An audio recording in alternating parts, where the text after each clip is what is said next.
It's not about the committees we are serving. It's about the objective and the mission ahead. That will define what we will deliver. And that is underlined by ensuring His Excellency, our party leader, takes that responsibility of leading this country as the 5th president. That objective should be the underlining responsibility within our hearts and minds in whatever we are doing. It's not an easy task. We have competitors, including yesterday night. I'm sure many of you have watched and followed the media. On a light touch, I was really surprised our competitors, some of them, adopting new tactics other than their aggressive attacks on their opponents. Now they are taking the defensive role. We need to analyze all this when we are undertaking our responsibilities. I want to let you understand that this party is one party that the Constitution is given the powers to its members. It's not a one-man show, not a one-woman's effort. That's why you've all been brought to board, putting into consideration that our party leader really gives first priority to the women, the youth, people living with disabilities. If we conduct elections in the way that we are supposed to, according to our constitution, according to the constitution of the country, then we are sure that we will deliver a credible election. In fact, we should set a benchmark that we are going to deliver better than what the IEBC is doing. Far better. It is therefore upon us to hold and carry the mantle of leadership within our sphere and interaction.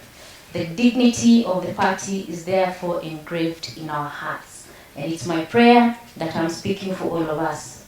It is therefore my prayer that we shall embrace our positions, be champions of ANC party and policies and drive, demonstrate responsible leadership, honesty, ethics, and be dignified within the dictions bestowed upon us.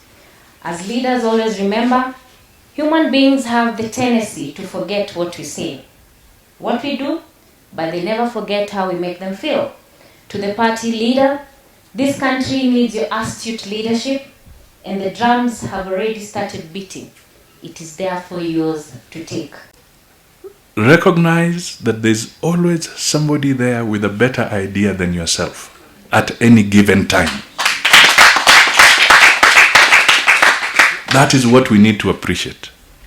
So as you speak here, as you sit here, as you begin to help us reconstruct this party, as we rebrand it, please be fishers of men and women who will bring the diversity that is required in this party.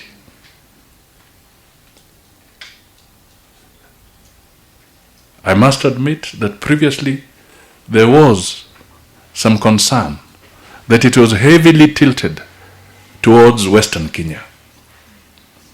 Help us change that perception once and for all,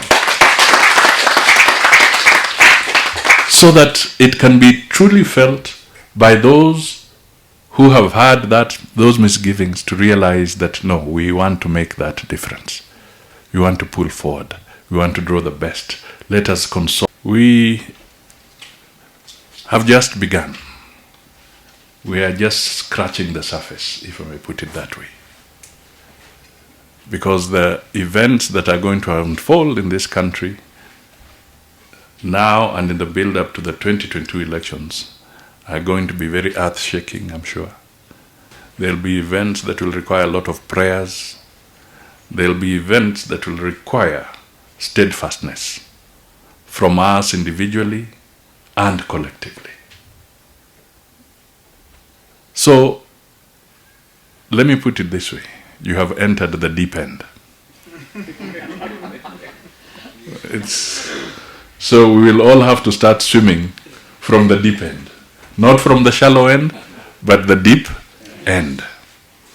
I was watching a talk show last night, and somebody said their party has been hijacked by brokers and whatever.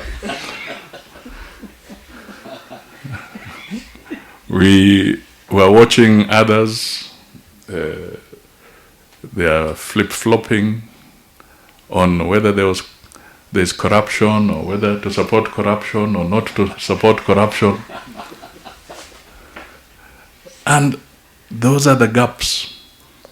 Those are the gaps that are beginning to emerge in this country, and we should take full advantage of those gaps. Because in their moment of so-called extreme self-glorification, extreme whatever, the know-it-all attitude, the gaps are becoming more and more manifest. And Kenyans deserve better. And the ANC, as we start this journey, this is the moment for us to start making it better for Kenyans. Let us resolve that we want to make it better for the Kenyan people. That is what we want to look forward to. I want to request that we hold each other's hands. We go as partners. If we use the Liverpool slogan, let nobody walk alone. Let us all walk together.